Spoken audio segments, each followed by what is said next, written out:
Hi, beautiful people. Welcome back to my YouTube channel. This is me, guys. Sun and you are watching Sun Non-Stop. तो guys, बस एक नई video लेकर आ चुके, तो फटाफट से लाइक सब्सक्राइब एंड शेयर कर दीजिएगा। और आज की जो हमारी वीडियो है उसका टॉपिक है top 5 lies of partition of India. तो क्या है वो ऐसे 5 झूठ जो है वो देखेंगे। सेकंड चैनल का लिंक भी डिस्क्रिप्शन के अंदर है, वहां भी जाइए, लाइक सब्सक्राइब एंड शेयर कीजिए। इस चैनल को भी जो है वो सपोर्ट कीजिए। तो let's start the video guys. 14 अगस्त 1947 की आधी रात थी। आज के राष्ट्रपति भवन और तब के वायसराय हाउस में आज़ादी मिलने की तैयारी चल रही थी। एक तरफ संविधान सभा में आज़ादी का जश्न मनाया जा रहा था, वहीं दूसरी तरफ पंजाब और बंगाल की सड़कें पूरी तरह से खून से लाल हो रही थी। यह इतिहास है हमारे विभाजन का। लाखों लोगों की जानें गईं, करोड़ों लोग अपने घर और अपनी जमीन से बेदखल हुए। एक ऐसी आंधी आई जिसे कोई रोक नहीं पाया। ये सारे वो फैक्ट्स हैं जो इतिहास की किताबों से लेकर लोगों की कहानियों तक में आपको मिल जाएंगे। लेकिन इन सभी बातों के साथ ही अक्सर ये भी बताया जाता है कि विभाजन अचानक कुछ ही महीनों के अंदर हो गया, या फिर ये बताया जाता है कि विभाजन के पीछे सिर्फ एक ही आदमी जिम्मेदार था, या ये कि गांधी जी ने ही देश को बंटवा दिया अपने फायदे के लिए और अंग्रेज बहुत शांति से बिना किसी हिडन एजेंडा के सत्ता सौंपकर यहाँ से चले गए। लेकिन जब हम सरकारी दस्तावेजों, उस टाइम के रिकॉर्ड्स और इतिहासकारों के रिसर्च को देखते हैं तो तस्वीर कहीं ज़्यादा उलझी हुई नजर आती है।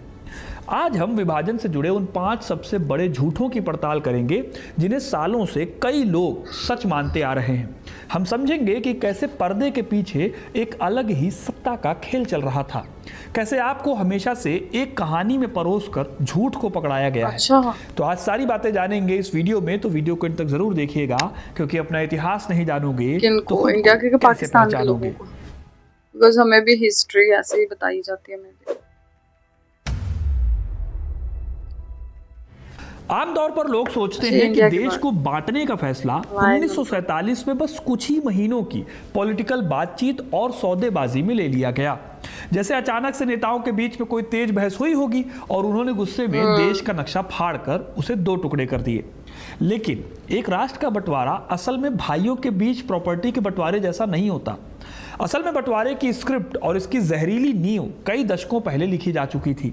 अक्सर कहा जाता है कि 1857 की क्रांति के बाद से ही अंग्रेज समझ गए थे कि अगर हिंदू और मुसलमान एक रहे तो उन पर राज करना नामुमकिन हो जाएगा। लेकिन अंग्रेजों की ये डिवाइड एंड रूल या बांटो और राज करो की नीति रातों रात 1857 के बाद नहीं बन गई थी। 1857 के तुरंत बाद तो अंग्रेजों ने मुसलमानों को विद्रोह का मेन बागी माना, उन्हें बुरी तरह से कुचला। असल में अंग्रेजों की डिवाइड एंड रूल पॉलिसी 19वीं सदी के आखिर में इवॉल्व होना शुरू हुई। ये वो दौर था जब कांग्रेस जैसी कई संस्थाएं देश भर में उभरने लगी और अंग्रेजों को भारत में राष्ट्रवाद की लहर को तोड़ने के लिए एक नए लॉयल वर्ग की जरूरत महसूस हुई। इस कम्युनल राजनीति का असली और पहला बड़ा संस्थागत ट्रिगर था साल 1905। इस साल भारत के वायसराय लॉर्ड कर्जन ने बंगाल का विभाजन कर दिया। कागजों पर बताया गया कि बंगाल प्रशासनिक रूप से बहुत बड़ा है, लेकिन ज़मीनी हकीकत ये थी कि अंग्रेज़ों ने विभाजन ऐसे किया कि जो हिंदू डोमिनेटेड इलाके थे वो पश्चिम बंगाल बन गए और जो मुस्लिम डोमिनेटेड इलाके थे वो पूर्वी बंगाल बन गए। ये इंडियन पॉलिटिक्स में धर्म का पहला बिल्कुल डायरेक्ट दखल था। इसके ठीक 1 साल बाद 1906 में ढाका में ऑल इंडिया मुस्लिम लीग की स्थापना हुई, जिसे अंग्रेज़ों का साइलेंट सपोर्ट हासिल था। इसके बाद आता है साल 1909, जब ब्रिटिश हुकूमत ने भारत में मॉर्ले मिंटो रिफॉर्म्स लागू किए।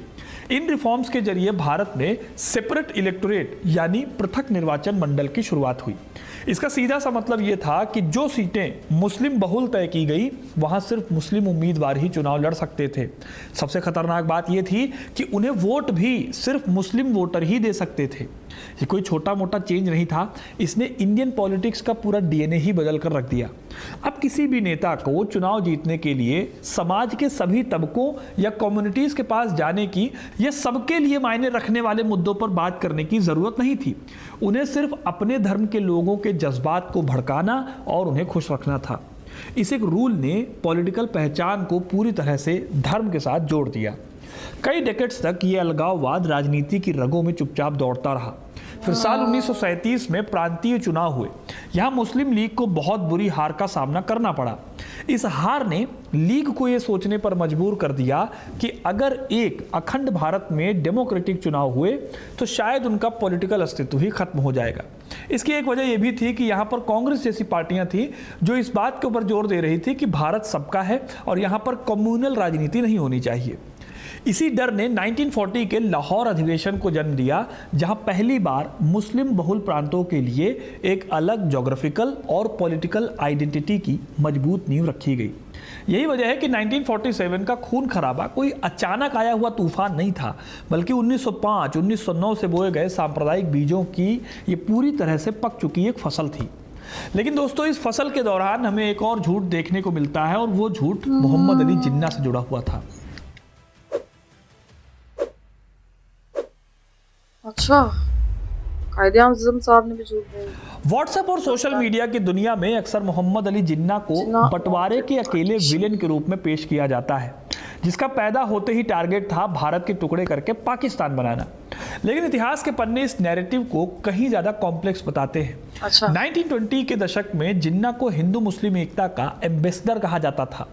वो धर्म की राजनीति से दूर एक सेकुलर और संविधानवादी नेता माने जाते थे, यहां तक कि उन्हें शराब और सुअर के मांस तक से परहेज नहीं थी। लेकिन सवाल है कि फिर ऐसा क्या हुआ कि ये एकता का ये पैरोकार देश का सबसे बड़ा विभाजनकारी नेता बन गया। इतिहासकार आयशा जलाल जैसी स्कॉलर से तर्क देती हैं कि 1940 के दशक में पाकिस्तान की मांग शुरू में कोई अल्टीमेट टारगेट नहीं था, बल्कि ये सिर्फ एक बार्गेनिंग चिप यानी सौदेबाजी का हथियार थी। उनके हिसाब से जिन्ना का असल मकसद ब्रिटिश इंडिया के भीतर एक ऐसा फेडरल या संघीय सिस्टम बनाना था जहां केंद्र कमजोर हो। इस सरकार में पंजाब और बंगाल जैसे मुस्लिम डोमिनेटेड राज्यों के पास वीटो पावर और मैक्सिमम ऑटोनॉमी हो, ताकि फ्यूचर में जो हिंदू डोमिनेटेड सेंटर है वो उन पे हावी ना हो सके। लेकिन दूसरी तरफ वेंकट धूलीपाला जैसे इतिहासकार एक अलग थ्योरी देते हैं। वो बताते हैं कि 1940 के बाद पाकिस्तान की डिमांड सिर्फ एक खोखली सौदेबाजी नहीं रह गई। मुस्लिम लीग ने बकायदा नए मदीना यानी एक संप्रभु इस्लामिक राष्ट्र का नैरेटिव गढ़ा था और इसके लिए मस्जिदों, उलेमाओं और उर्दू प्रेस के जरिए बड़े पैमाने पर धार्मिक लामबंदी की गई थी। जिन्ना को पता था कि सिर्फ पॉलिटिकल ऑटोनॉमी के नाम पर आवाम को सड़क पर नहीं उतारा जा सकता। इसके लिए सभी को एक जगह पर लाना होगा, किसी एक कॉमन मोटिव से लोगों को जोड़ना होगा। और ये मोटिव क्या था? इस्लाम खतरे में है का नारा। इस पूरी पॉलिटिकल शतरंज का टर्निंग पॉइंट था 1946 का कैबिनेट मिशन प्लान। ये प्लान भारत को 3 अलग अलग ग्रुप्स यानी हिंदू बहुल, मुस्लिम बहुल ईस्ट और मुस्लिम बहुल वेस्ट में बांटने का प्रस्ताव देता था। लेकिन देश का सेंटर एक ही रहता। इसके पास सिर्फ रक्षा, विदेश नीति और संचार के अधिकार होते। जिन्ना ने शुरुआत में इस अखंड भारत वाले प्लान को एक्सेप्ट कर लिया था, लेकिन कांग्रेस, खासतौर पर पंडित जवाहरलाल नेहरू, एक बहुत ही कमजोर केंद्र को एक्सेप्ट करने के लिए तैयार नहीं थे। नेहरू का मानना था कि एक बहुत कमजोर केंद्र वाले भारत में कभी भी आर्थिक प्रगति नहीं हो सकती और देश बाल्कनाइजेशन यानी टुकड़ों में बंटने का खतरा यहाँ पे हमेशा बना रहेगा। इसीलिए जुलाई 1946 में नेहरू ने एक प्रेस कॉन्फ्रेंस में साफ कहा कि कांग्रेस संविधान सभा में जाने के बाद इस प्लान में बदलाव कर सकती है। जिन्ना ने नेहरू की बात को सीधा धोखा माना। यहां से अविश्वास इतना गहरा गया कि पीछे हटने का कोई रास्ता ही नहीं बचा। जिन्ना ने कैबिनेट मिशन प्लान से खुद को अलग कर लिया और 16 अगस्त 1946 को डायरेक्ट एक्शन डे का आह्वान कर दिया। इसके बाद कलकत्ता की सड़कों पर जो हुआ उसने राजनेताओं की एसी कमरों की बहस को सड़क पर खून खराबे में बदल दिया। कुछ ही दिनों में कलकत्ता में हजारों लोग मारे गए। ये मजहबी कार्ड एक ऐसी अनकंट्रोल्ड आग बन चुका था जिसने आखिरकार देश के टुकड़े कर दिए। हमारा तीसरा मिथक शायद वो झूठ है जो आज के दौर में सबसे ज्यादा बोला और सुना जाता है। हमसे अक्सर कहा जाता है कि 1947 के विभाजन के दौरान एक पूरी आबादी की अदला बदली हुई, यानी सारे मुसलमान पाकिस्तान चले गए और पाकिस्तान से सारे हिंदू और सिख भारत आ गए। यहाँ पर यह लाइन कई बार इस तरह से भी पेश की जाती है कि जितने भी मुसलमान थे वो सबके सब पाकिस्तान चाहते थे और जितने भी हिंदुस्तान जो आज के पाकिस्तान में थे वो सारे के सारे हिंदुस्तान में रहना चाहते थे। ये एक ऐसा झूठ है जिसे इतिहास के आधे अधूरे सच से गढ़ा गया है ताकि एक खास तरह का नैरेटिव सेट किया जा सके। ये सही है कि पंजाब में बड़े पैमाने पर और बहुत ही खूनी पलायन हुआ, जहां लगभग पूरी की पूरी आबादी को सीमा के आर पार खदेड़ दिया गया। यानी हिंदू और सिखों ने अपने मोहल्लों से मुसलमानों को भगा दिया और मुसलमानों ने अपने मोहल्लों से हिंदू और सिखों को भगा दिया। लेकिन अगर आप पूरे इंडियन सब कॉन्टिनेंट के नक्शे को देखेंगे तो हकीकत बहुत ऐसे उल्टी वो लोग मिलेगी। अपने घर छोड़ करोड़ों लोगों ने कभी अपना घर छोड़ा ही नहीं। 1947 के विभाजन के तुरंत बाद भारत में करीब 3.5 करोड़ मुसलमान रह गए थे। ये कोई छोटा मोटा डेटा नहीं है। ये संख्या उस समय के वेस्टर्न पाकिस्तान की कुल आबादी के लगभग बराबर थी। कई लोग मानते हैं कि ये मुसलमान वापस नहीं जा पाए, इसलिए अपने घर छोड़कर नहीं गए। लेकिन क्या ये बात सच है? देखो, आम लोगों के लिए ना उनकी ज़मीन, उनकी जो रीजनल लैंग्वेज है, उनकी पीढ़ियों की जड़ें, वो किसी भी नए नए गढ़े गए मजहबी राष्ट्र के वादे से कहीं ज़्यादा गहरी होती हैं। South India, UP, Bihar, Gujarat और सेंट्रल इंडिया के करोड़ों मुसलमानों ने मोहम्मद अली जिन्ना के 2 नेशन थ्योरी को पूरी तरह से नकार दिया। उनके पास पाकिस्तान जाने का ऑप्शन था, लेकिन उन्होंने एक इस्लामिक देश की बजाय एक धर्मनिरपेक्ष या सेक्युलर भारत में अपना भविष्य चुना। उन्होंने ये साबित कर दिया कि राष्ट्रवाद सिर्फ धर्म से नहीं बनता। दूसरी तरफ ये झूठ भी उतनी ही सफाई से बोला जाता है कि पाकिस्तान से सारे हिंदू भारत आ गए। 1947 के बाद ईस्टर्न पाकिस्तान, जो आज का बांग्लादेश है, वहाँ करीब 1.2 करोड़ से ज़्यादा हिंदू वहीं रुक गए। उन्होंने अपनी बंगाली पहचान और अपनी ज़मीन को नहीं छोड़ा। पश्चिमी पाकिस्तान के सिंध प्रांत में भी कई हिंदू और दलित परिवारों ने शुरुआत में अपना घर नहीं छोड़ा। हालांकि बाद के दशकों में राजनीतिक भेदभाव बढ़ा और कट्टरपंथ बढ़ा, तो उनमें से कई लोग मजबूरी में भारत की ओर पलायन कर गए। ये झूठ कि सब लोग अपने अपने धर्म के देश चले गए, ये इसलिए फैलाया जाता है ताकि बंटवारे को 2 धर्मों का एक मुकम्मल अलगाव साबित किया जा सके। लेकिन सच ये है कि रेडक्लिफ की लकीर ज़मीन पर तो खिंची, लेकिन वो करोड़ों लोगों के कल्चरल जड़ों को काट नहीं पाई। आज भारत दुनिया की दूसरी सबसे बड़ी मुस्लिम आबादी वाला देश है, जो इस बात का सबसे बड़ा सबूत है, ऐतिहासिक सबूत है कि 1947 में सब कुछ नहीं बचा था। वहाँ पे से आता है। एक बहुत बड़ा नैरेटिव सेट किया जाता है कि महात्मा गांधी ने अपने स्वार्थ के चलते देश का बंटवारा किया। ये बात कई लोग ऐसे बोलते हैं जैसे कि गांधी जी ने कहीं ऐलान किया हो या कोई ऐसा पैक्ट साइन किया हो कि हाँ, मैंने ही पार्टीशन कराया है या मेरे पास इतनी अथॉरिटी है। हालांकि अगर आप उस हिस्टोरिकल डेटा को और उस दौर में गांधी जी की खुद की डायरी देखेंगे तो सच्चाई कुछ और नजर आएगी। सच्चाई यह है कि गांधी बंटवारे के इस पूरे प्रोसेस में राजनीतिक रूप से पूरी तरह अलग थलग पड़ चुके थे। जब दिल्ली के एसी कमरों में देश के टुकड़े करने के कागजों पर दस्तखत हो रहे थे, तब गांधी जी वहां मौजूद ही नहीं थे। वो बंगाल के नोआखली और बिहार के गांवों में दंगों के बीच नंगे पैर घूम रहे थे ताकि लोगों के अंदर पल रही नफरत की आग को शांत कर सकें, और इसमें वो कामयाब भी हुए। वो आखिरी सांस तक भारत के बंटवारे के सख्त खिलाफ थे और उन्होंने यहां तक कहा था कि देश का बंटवारा उनकी लाश पर होगा। लेकिन इतने बड़े नेता के ऐसा कहने के बाद भी बंटवारा हो कैसे गया? गांधी साहब चाहते नहीं थे। ने उनकी बातों को दरकिनार करके ये फैसला क्यों लिया? दरअसल 1946 की इंटरिम गवर्नमेंट प्रशासन के स्तर पर पूरी तरह से पैरालाइज हो चुकी थी। इसका एक बहुत बड़ा रीजन था वित्त मंत्रालय, जो मुस्लिम लीग के लियाकत अली खान के पास था। 1947 में लियाकत अली ने एक ऐसा सोशलिस्ट बजट पेश किया जिसने बड़े बड़े इंडस्ट्रीज पर भारी टैक्स लगा दिए। ये एक ऐसा पॉलिटिकल जाल था जिसमें कांग्रेस फंस गई। खुद को गरीबों की पैरोकार कहने वाली कांग्रेस को अपने ही अमीर सपोर्टर्स का बचाव करना पड़ा। लियाकत अली ने कांग्रेस के हर प्रशासनिक फैसले पर वीटो लगाना शुरू कर दिया। नेहरू और पटेल जैसे कद्दावर नेताओं को यह कड़वा सच समझ आ गया कि मुस्लिम लीग के साथ सरकार चलाना इम्पॉसिबल है। दूसरी तरफ कोलकाता, नोआखली और रावलपिंडी में भड़क रहे दंगे और लॉर्ड माउंटबेटन द्वारा सत्ता छोड़ने की तारीख को अचानक अगस्त 1947 तक प्रीपोन कर देने से कांग्रेस लीडरशिप पैनिक में थी। पटेल और नेहरू ने तय किया कि एक कमजोर, हमेशा लड़ाई लड़ते रहने वाले भारत से बेहतर है एक मजबूत सेंट्रल सरकार वाला छोटा भारत। गांधी इन पॉलिटिकल मजबूरियों को देख रहे थे। वो बंटवारा चाहते नहीं थे, लेकिन वो कांग्रेस पार्टी को एक टूटता हुआ और देश को अंतहीन गृह युद्ध में जाता हुआ भी नहीं देख सकते थे। आखिरकार 14 जून 1947 को अपने तमाम आदर्शों को किनारे रखते हुए खुद गांधी जी ने कांग्रेस कमेटी से बंटवारे के प्रस्ताव को एक्सेप्ट करने की अपील की। समय की क्रूर चाल ने उनके ही आदर्शवाद को हरा दिया, लेकिन बंटवारे का यह ऐतिहासिक फैसला सिर्फ ब्रिटिश भारत के प्रांतों के लिए था। उन 565 रियासतों का क्या, जिन्हें अक्सर हम इस कहानी में बस एक फुटनोट बनाकर भूल जाते हैं। दुनिया भर के इतिहास की किताबों में 1947 की घटनाओं को ट्रांसफर ऑफ पावर यानी सत्ता का शांतिपूर्ण हस्तांतरण कहा जाता है। ब्रिटिश सरकार ने इसे एक ऐसे विजुअल की तरह सेट किया जैसे वो अपना काम पूरा करके बहुत ही सलीके से और एक दोस्त की तरह भारत से विदा ले रहे हों। लेकिन अगर आप 1947 और 47 के गवर्नमेंट दस्तावेज, मिलिट्री रिकॉर्ड्स और लॉजिस्टिक्स को खंगालेंगे तो पता चलेगा कि यह ट्रांसफर ऑफ पावर नहीं था, बल्कि एक दिवालिया हो चुके डरे हुए एम्पायर का पूरी तरह से कोलैप्स होना था।